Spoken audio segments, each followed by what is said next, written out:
நீ சொன்ன இடத்துக்கு வந்துட்டேன்.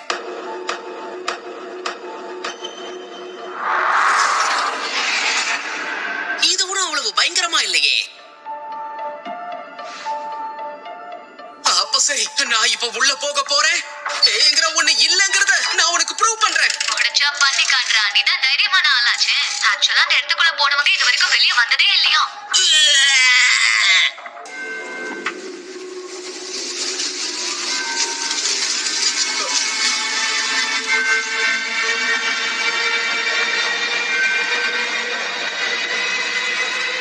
உள்ள வர ஆம்பள புலி, நான் உள்ள வந்தா நீங்க எல்லாரும் காலி. சும்மாவே அது உனக்கு கண்டுபிடிச்சிரும். இப்படி வெத்தலை பாக்க வச்சு கூப்பிடுற. வந்துட்டான் ஆம்பள புலி. நட்டு கவனி.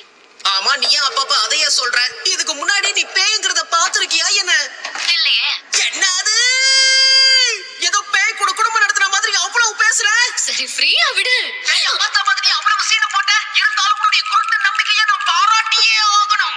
இப்ப நீ ஏன்டா கத்திட்டே இருக்க? நான் தான் உனக்கு அப்பவே சொன்னேன்ல, என் பாட்டி பேய் கூட எல்லாம் பேசுவாங்கன்னு. என்ன பெத்தவங்க என் கூட இல்ல, சோ நான் என் பாட்டி கூட தான் வாழ்ந்துட்டு இருக்கேன். அப்படியா? சாரி, அது இப்பதான் எனக்கு தெரியும். அதுக்கு எதுக்குடா நீ இப்ப சோகமா பேசிட்டு இருக்க? என் மொத்த ஃபேமிலியும் கொஞ்சம் வித்தியாசமானவங்க. அவங்கள பத்தி எல்லாம் சொல்றேன் கேளு. வீட்ல இருந்து வெளியே போறப்போ ஒரு ஸ்பிரிச்சுவல் போஸோட போவேன். அப்பதான் குட் லக் கிடைக்குமா. ஸ்கூலுக்கு போற வரைக்கும் அப்படிதான் போகணும்னு என் பாட்டி சொல்லுவாங்க. அப்படி பண்ணா ஸ்கூல்ல இருக்கிற சில அறவேக்காடுங்க என்ன பார்த்து சிரிக்கோங்க. ஒருவேளை நான் அந்த ஸ்பிரிச்சுவல் போஸ்ட்ல போலன்னா என் பாட்டி ரொம்ப டென்ஷன் ஆயிடுவாங்க. இதுல கொடுமையான விஷயம் என்னன்னா, எனக்கு பிடிச்ச பையனே என்ன பார்த்து கலாய்க்க ஆரம்பிச்சான். அப்ப என் பாட்டி மேல எனக்கு செம்ம கோவம் வந்துச்சு.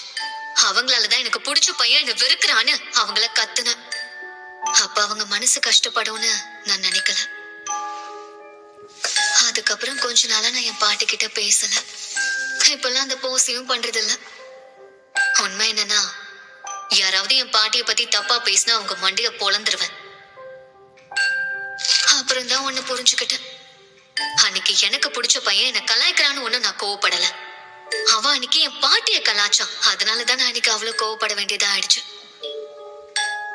உண்மைய சொல்லனா, எனக்கு என் பாட்டியையும் அவங்க செய்யற இந்த வேலையையும் எனக்கு ரொம்ப பிடிக்கும் தெரியுமா. என் பாட்டி தான் என்ன கஷ்டப்பட்டு தனியா வளர்த்தாங்க. அதனால நான் அவங்களுக்கு ரொம்பவே கடமைப்பட்டிருக்கேன். என் பாட்டி மேல எனக்கு அதிக நம்பிக்கை இருக்கு. அதனாலதான் நானும் இந்த பேய்களை நம்ப ஆரம்பிச்சேன். ஓகே, இப்போ ஏலியன்ஸ் எப்போ நம்ப ஆரம்பிச்சேன்னு சொல்லு.